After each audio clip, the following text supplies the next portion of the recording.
ALF Yorùbá TV. bí kì bá ń ṣe oore ọ̀fẹ́ títa wa oníròyìn ní ọ̀pọ̀lọpọ̀ nǹkan níjọba wa ní ò bá máa dọwọ́ bò mọ́lẹ̀ lórílẹ̀‐èdè yìí mo ń padà bọ̀ láti ṣe ẹ̀kúnrẹ́rẹ́ àlàyé nípa fọ́nrán tí mo fi wọlé òun kó tó di àkókò náà ẹja wo kókó tí ń bẹ nínú ìròyìn ká tó máa pẹ̀kẹ́lu ẹ̀kúnrẹ́rẹ́ rẹ̀.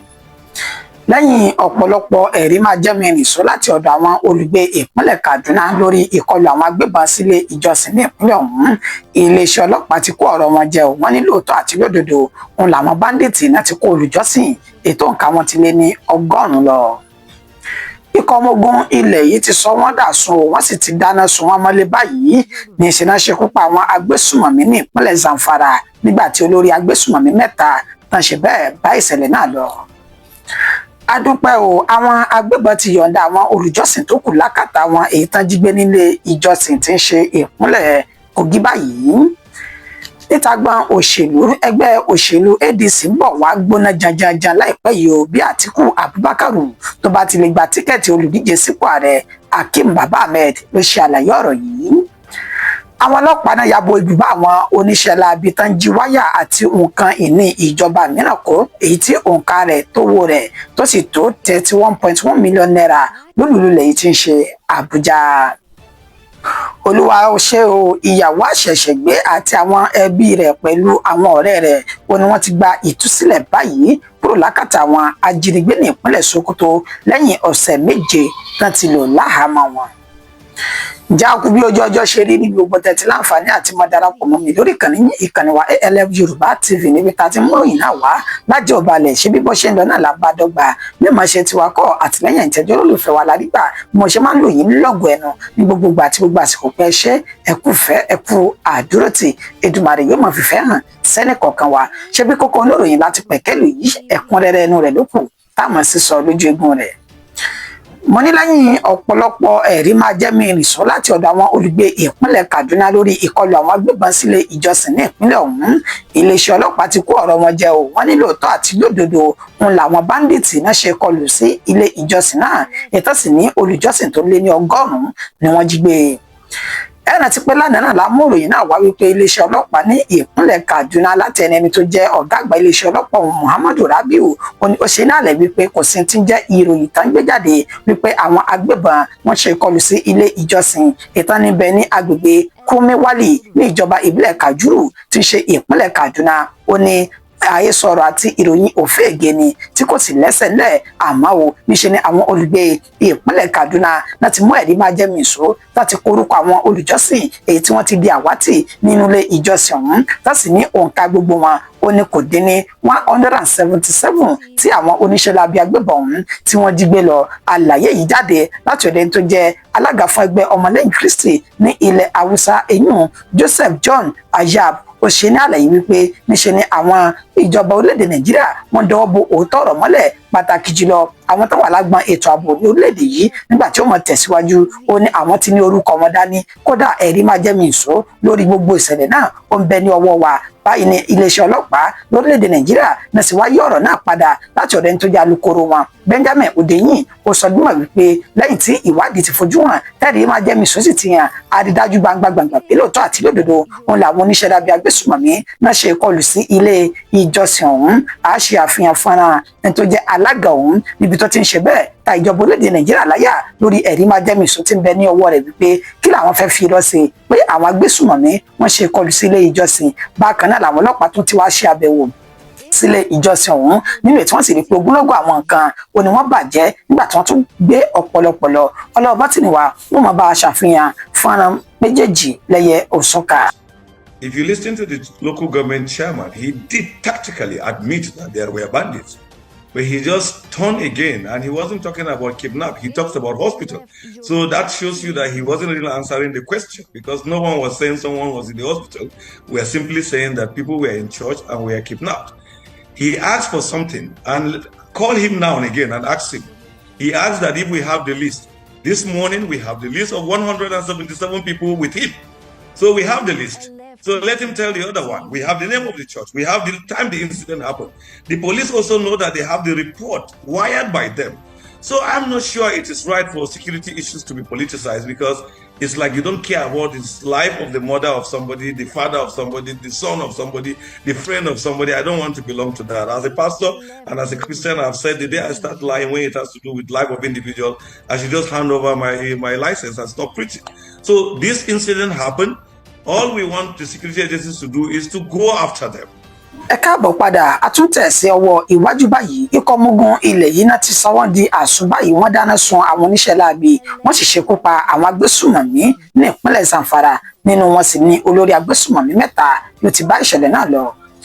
Ikọ̀ ọmọ ogun ilẹ̀ yìí lábẹ́ Operation Fasanyama ó ní wọ́n ti ṣe àṣeyọrí míì ní òpópónà Bingi sí Kẹ̀kúmùwájé tó fi lọ sí Gúúsàwù tí ń ṣe ìpínlẹ̀ Zamfara. Ìkọlùkọgbà ọ̀hún ló ti bẹ̀rẹ̀ láti ọjọ́ 17 títí di ọjọ́ 19 inú oṣù kínní ọdún tí a wà nínú rẹ̀ yìí, pẹ̀lú bá ṣe ṣe náà lẹ̀ wípé nínú igbó tó ń bẹ ní agbègbè tá pè ní Birinamagaji àti Anka ní ìpínlẹ̀ Zamfara ó ní wọ́n ti jọ gbé pẹ́rẹ́gì ìjà kaná náà sì dáná ogun yá ara wọn. Ibẹ̀ ni ọwọ́ òfin ti ba àwọn 3 tán jẹ́ agbébọn lẹ́yìn tí wọ́n ṣekú pa àwọn olórí wọn 4 ọ̀tọ̀ọ̀tọ̀ làwọn ọ̀bá mọbi tí wọ́n yà sí mọ́. Báyìí ni ikọ̀ ọmọ ogun lẹ̀ yìí náà ti fi páńpẹ́ òfin mú wọn ní ààyè níbi tí wọ́n ti dárúkọ Isiya Kwakwantawa àti Ibrahim Damosulu tó fi mọ́ Makawu Lambagona ní ìpínlẹ̀ Zamfara ọ̀hún, lẹ́yìn tí àwọn olórí wọn 4 ọ̀tọ̀ọ̀tọ̀ tí wọ́n gbé ìkúrú jẹ lọ́wọ́ ẹbọra. Ètò láǹfààní láti ṣe àfihàn fọ́nrán wọn, ṣùgbọ́n tó ń bẹ ní àkàtà wa lórí ìkànnì WhatsApp tá a fi mọ ránṣẹ́ ní tí ó bá nífẹ̀ẹ́ láti wo bí nǹkan náà bí ó ṣe ṣẹlẹ̀ gan àti bí òkú àwọn èèyàn náà bí wọ́n ṣe sùn sílẹ̀ nínú àgbàrẹ́jẹ̀ pẹ̀rẹ̀sẹ̀. Báyìí ni wọ́n ṣe wá gbọ́ oríṣiríṣi ohun ìjó olóró kalẹ̀ lọ́wọ́ àwọn ènìyàn ọ̀hún bíi ìbọn machine gun àti AK-47 5 ọ̀tọ̀ọ̀tọ̀ tó fi mọ́ ọta ìbọn rẹpẹtẹ. Àmọ́ nígbà táwọn ọmọ ogun lẹ̀ yìí tí wọ́n ṣẹ́gun náà tán tó sì ń padà lọ sí ibùba wọn ní àwọn oníṣẹ́ láabi míì tàtúnjà agbésùmọ̀mí ní apá abòmíì ni wọ́n ṣe ìkọlù sí wọn ní òpópónà tán ní wà ní Gídáǹpàgìrì níbi tí wọ́n ti ṣe ikú pa ọmọ ogun lẹ̀ yìí 5 ọ̀tọ̀ọ̀tọ̀ àti ọlọ́pàá kan. Ṣùgbọ́n níṣe ni ọmọ ogun lẹ̀ yìí náà tó dáná ogun yá wọn nígbà tí wọ́n sì ní olórí àwọn méjèèjì olórí ikọ̀ ọ̀hún nínú wọn tó jẹ́ olórí méjì wọ́n dárúkọ Janguya àti Alhaji Bello làwọn náà fi ara gbọ́ tààbọn. Ìtọ́sí ní ìgbàgbọ́ wà pé wọ́n ti lọ rè kúlé látàrí bí ìkọlù náà bó ṣe lágbára lórí wọn. Adúpẹ́ o, àwọn agbébọn ti yọ̀ǹda àwọn olùjọ́sìn tó kù lákàtà wọn báyìí tí wọ́n jí gbé ní ìpínlẹ̀ Kogi nínú ilé ìjọsìn náà. Ẹ̀nà ti fi pé àti múròyìn náà wá ní gbogbo àsìkò lórí bí nǹkan ṣe ń lọ nípa àwọn olùjọ́sìn tí wọ́n jí gbé ní ilé ìjọsìn Kérúbù àti Séráfù tó ń bẹ ní Ayétòrò Kiri ìyún ní ìjọba ìbílẹ̀ Kababunu ní ìpínlẹ̀ Kogi. Ìtọ́jú wọn gbé ní ọjọ́ kẹrìnlá oṣù kejìlá ọdún 2025. Àwọn olùjọ́sìn tó kà wọ́n jẹ́ 140 òun ni wọ́n jí gbé tó sì bẹ̀rẹ̀ sí ní fi wọ́n sílẹ̀ lọ́kọ̀ọ̀kan èjèèjì. Àwọn tán kọ́kọ́ tú sílẹ̀ lákọ̀ọ́kọ́ ó ní ènìyàn 7 nínú wọn sì ní 4 ti jẹ́ Ọlọ́run nípè tó jẹ́ pé 3 péré ló wà láàyè nígbà tí wọ́n sì padà ti ń tú àwọn míì tán tú wọn sílẹ̀ lẹ́yìn ọ̀rẹ̀yìn. Àmọ́ báyìí wọ́n ti padà tú àwọn 6 tó kù lákàtà wọn sílẹ̀ lánàá tí ń ṣe 20 oṣù kínní ọdún 2026. Bẹ́ẹ̀ nínú àwọn olùgbé ìpínlẹ̀ Kogi dùn, pàtàkì jùlọ àwọn olùjọ́sìn ilé ìjọsìn ọ̀hún tó ń bẹ ní Ayétòrò Kiri tó sì dúpẹ́ lọ́wọ́ Elédùmarè tó dáhùn ènìyàn náà padà wá sílé ní àlàáfíà ara. Níta gbọn òṣèlú báyìí, ẹgbẹ́ òṣèlú ADC ń bọ̀ wá gbóná janjanjan láìpẹ́ yìí bí Àtíkù Abubakaru tó bá ti lè gba tíkẹ́ẹ̀tì olùdíje sípò ààrẹ tán. Hakeem Baba Ahmed ló ṣe àlàyé ọ̀rọ̀ yìí. Gbajúmọ̀ olóṣèlú Hakeem Baba Ahmed náà ní ìtàkùrọ̀sọ yìí pẹ̀lú ẹ̀ lójúmọ́ mọ́wọ́nà Channel Television lánàá òde yìí níbi tó ti ń ṣe ní àlẹ́ wípé ẹgbẹ́ òṣèlú ADC ó kún fún àwọn ènìyàn tí wọ́n ní èròǹgbà kankan náà láti díje dupò ààrẹ ní orílẹ̀-èdè Nàìjíríà, níbi tó ti dákọ̀ Peter Obi, Rotimi Amechi àti Àtíkù Abubakaru nínú ètò ìsìsẹ́ ní àlẹ́ wípé àwọn ènìyàn yìí ó ní wọ́n darapọ̀ mẹ́gbẹ́ òṣèlú ADC láti lè gba tíkẹ́ẹ̀tì fún ìdíje dupò ààrẹ orílẹ̀-èdè Nàìjíríà. Ó ní ṣe kí n mọ́ tàn yín tí tíkẹ́ẹ̀tì ọ̀hún bá ti lè jámà Àtíkù Abubakar lọ́wọ́ ọ̀pọ̀lọpọ̀ àwọn tó wà nínú ẹgbẹ́ òṣèlú ọ̀hún ó ní wọ́n tún padà fi ẹgbẹ́ náà sílẹ̀ tẹ́gbẹ́ náà ó sì gbóná jẹjẹjẹ ju bí ó ṣe tọ́ àti bí ó ṣe yẹ lọ ọlọ́ọ̀bọ́ tí ó bá mú fọ́nà rẹ̀ wọlé bákan náà ni bàbá Ahmed tún sọ̀rọ̀ lórí ìṣèjọba rẹ̀ Bọ́lá Ahmed Tinubu wípé pẹ̀lú bí ó ṣe ń ṣe ètò ààbò orílẹ̀-èdè Nàìjíríà báyìí àti ètò ọrọ̀ ajé wa ó ní tó bá ní alátakò tó dúró dáadáa tó sì ní orípa rere ní orílẹ̀-èdè Nàìjíríà àní ò sí ààrẹ Bọ́lá Ahmed Tinubu ò lè jáwé olúborí nínú ètò ìdìbò ọdún 2027 gbogbo ẹ̀ ọlọ́ọ̀bọ́ tí wọ́n bá wa kó wọlé báyìí. Because a lot of people are in that party only for the same thing. They want the ticket. So, then ADC will have its own problem. But you raise the issue about the similarity and the weaker experience and what Peter Obi needs to understand. One of the reasons I think Peter Obi is saying, hey, listen, look at me. This is Peter Obi. I'm not here for number 2. I'm not here for convention. I'm here to fly the flag. And he's getting people who are saying to him, initially in whispers and politely, and now they're saying to him, listen, join the queue. You're not the only one with ambition here.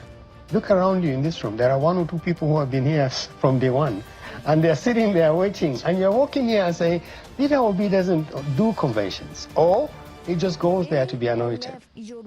So, ADC will bleed after its convention because almost certainly Vice President Atiku will get the ticket. And when he does? And when he does, some people will walk out because the party might crumble. It will be severely damaged. Ẹ tún káàbọ̀ padà mo tún sún sí ọwọ́ iwájú o níṣẹ́ ni àwọn ọlọ́pàá yabo ibùbá àwọn oníṣẹ́ láabi tán jí wáyà àti nǹkan ìní ìjọba mìíràn tán jí kó ní olúlu ilẹ̀ tí ń ṣe Àbújá èyí tí owó rẹ̀ sì tó 31.1 million naira.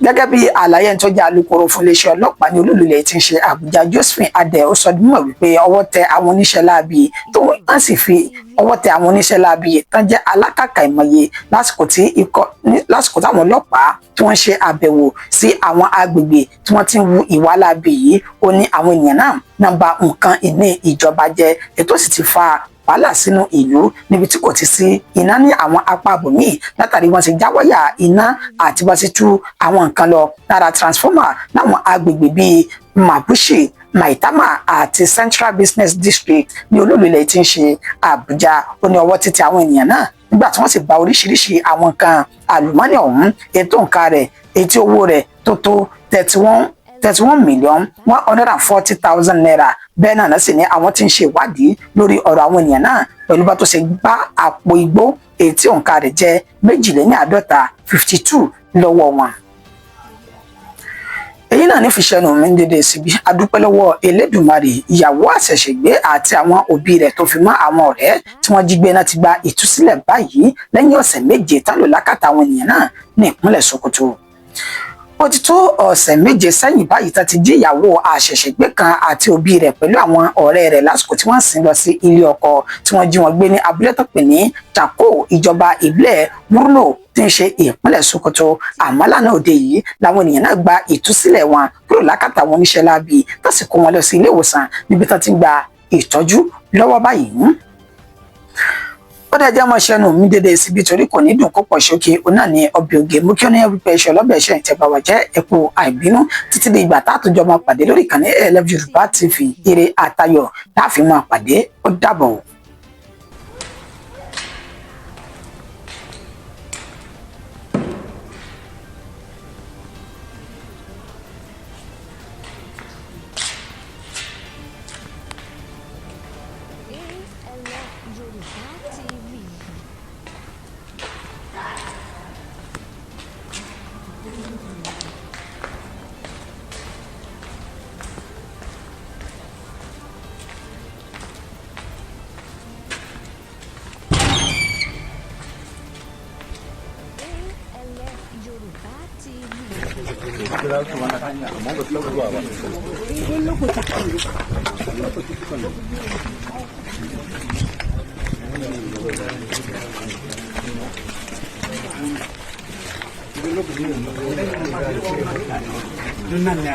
hanyar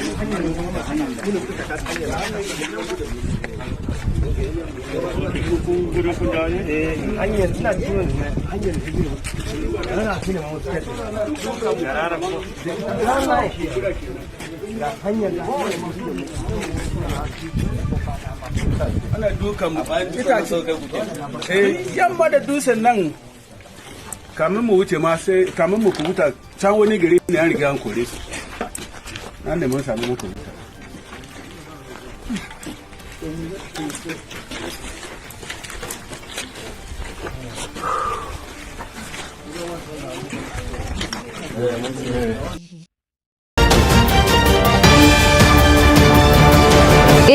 ALF Yoruba TV.